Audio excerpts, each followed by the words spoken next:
cat. Oh man, that shape brutal.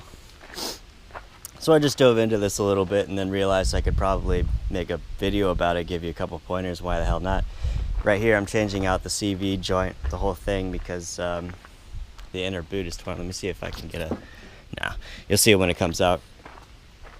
Really pretty simple job to do. What I've done here so far is I cracked all the lug nuts, raised it off the ground, it's a 32 millimeter socket. It's gonna be this wheel nut or axle nut, sorry. And here's the old one.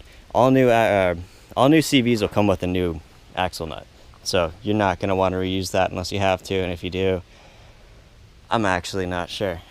You'd have to ask someone else. This comes off the ground. You break all these, you pop the center cap out of the wheel, you put the wheel back on, you put this back down on the ground, crank it over, get that off. From there, you need to do the camber bolt, which is the one up top, and the other bolt, I think is what it's officially called, down below.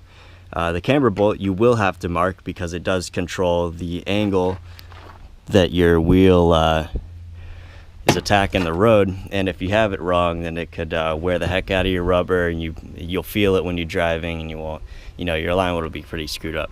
So to get these off, you're gonna need a 19 millimeter socket, so you'd have that right there. And I don't know if I have another 19 millimeter wrench. I know that I do have a 3/4, and that will work just fine for this application. You want to crank those in the opposite direction. Just get a Sharpie, mark where it's at. That's all you need to do. Nothing too crazy. You're not gonna screw anything up if you have it mostly where you have it right there. So then you're gonna want to go ahead, once you've done that, and crank it over. 2. And you'll be able to tell the difference immediately between these two bolts. This is the top one, it's lobed. You can see that, that's why twisting it would make a difference, and this bottom one doesn't. Both of them should have a washer. Put the hardware back in. Nothing else should really be a problem to you at this point.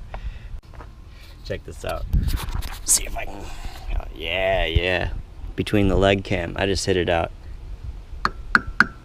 Well, believe me, I did. Okay, and this should not happen. You should not just be able to pull your CV. Holy cow. That thing is done. No, you shouldn't be able to pull that out though. There's a pin that fits in there. To do this engine swap or to do this engine replacement, I had to pull this CV joint out to get to those 2 lower transmission case bell housing bolts. Bolt and nut actually. And we damaged the pin getting it out. So I was like, oh, well, it's broken, so fuck it. We'll buy another one. And that just got postponed until now. Here's the new pin. I've already kind of pinched it and put it in there, so it'll be a little harder to tell when it's lined up perfectly, but not impossible. And it only goes in one way, so you won't, as long as it's a straight pin and you get it lined up the first time, you should be okay. And then kind of slide this in here so that you can maneuver it once you're under the car. And as always, you're gonna wanna make sure that your car is nice and safe. I have mine supported by a jack stand, and underneath that I have the wheel just in case, because that would be I don't know, kind of shitty to have your car crush you. Oh, this is so nice. Cardboard I can slide across. I am so happy right now. Doing that engine job earlier, I was just going against gravel with a sunburned back. It was the worst thing in the world. So all right, like I said, it only aligns one way. Oh, nice. Okay, so this is the new one, and it's resting right there. I don't know how much I can move it without it getting totally off balance. That, the upper engine bay, these are the bolts I was mentioning earlier, just in case you cared. And here we see the spline, and you can clearly see, lucky for us, it's facing about 90 degrees outward is this hole that we're just gonna tap that pin right into. So oh man, I wish I had my head mount, but I don't, so I'm gonna try to do the best I can for you guys.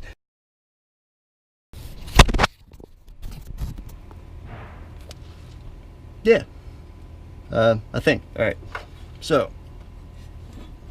and it can only go on because of the splines basically one way. It's kind of a pain to navigate when you're under a car like this.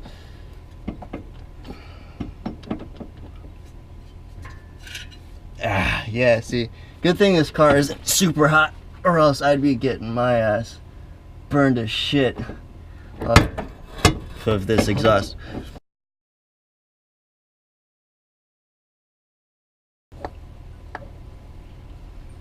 Okay, simple enough, we have it slid on. And what I should have done, I'll make note of this, is double check all the splines and everything, make sure that the CV joint matches up, just as a general measure of quality work. I'll be right back.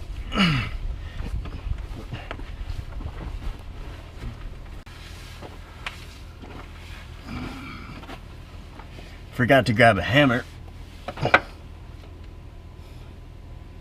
Oh, you know what I could do even still is put a pin through here and make sure that it lines up perfectly.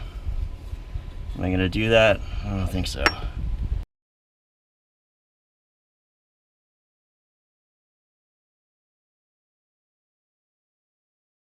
Turning this with my hand so I can get a better angle. I wasn't even sure that you could really do that. One thing I've seen people recommend is little extensions, because you can put them right in here. They won't really slip around. You get the right nub. This one might be a little too short. All right, let me see what I can do with it. No, it is too short. I'm gonna fucking break something. Okay, so welcome back. I have two things. I have one, I don't know if this is gonna work, it might. Kinda does, but it's just a little too small. It's one of those screwdrivers you can put into something else. I also have a transmission bolt, so I'm gonna use that.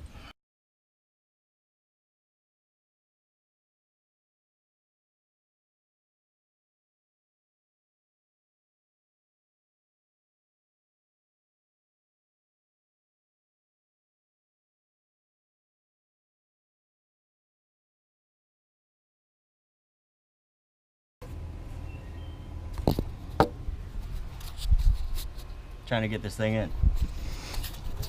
You can see the hole from up here. I'm just going to see if it lines up from up here so that when I try what I'm about to try down there, it doesn't just totally screw me over.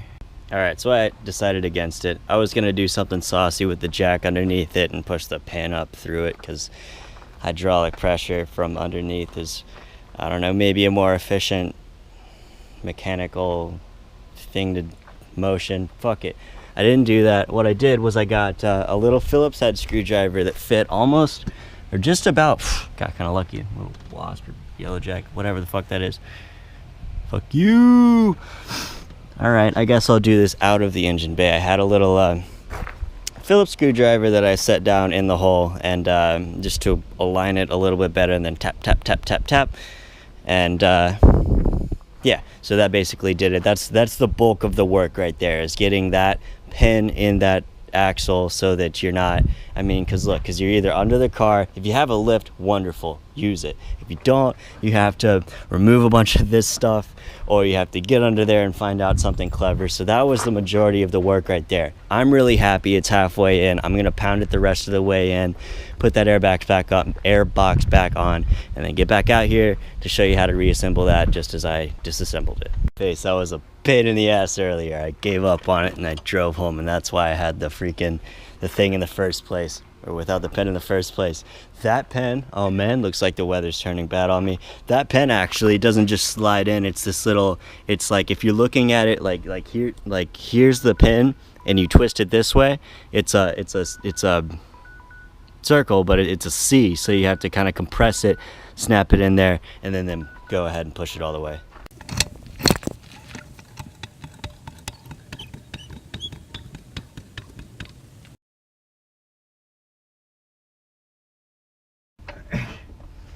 Okay, I just got very lucky.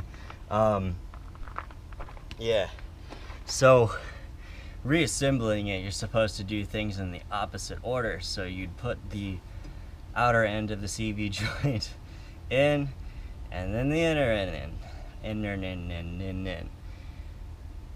I got lucky and I was able to move it in here without getting it. My camera just died, so that was that. So then there you have your camber bolt top and your just support bolt, or whatever it is, lower strut bolt, connecting bolt on the bottom. Where's the nut?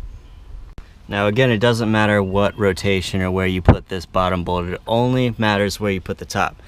So my line, it's impossible for you to see, but easy for me to see, is right there, and it's lined up right here on this bolt right here. So when I twist this around, watch how the whole hub moves, or the whole degree of it changes. I don't know just how well you can see that. I have a couple degrees here to go. Double check it again. Oh shit. And then tighten it down. Boom. You have just installed a CV joint. Congratulations, pat yourself on the back. You did it. There's nothing more to it. As long as you reinstalled everything correctly. Now you're just going to want to throw you're not going to need to do the extra step for the center cap. You can just pop that right back on, at least with the Subaru. And this is what I'm doing it for. I don't know how many other applications are exactly the same with their CV joints, but whoopee. Only took an hour and a half. Stupid guy.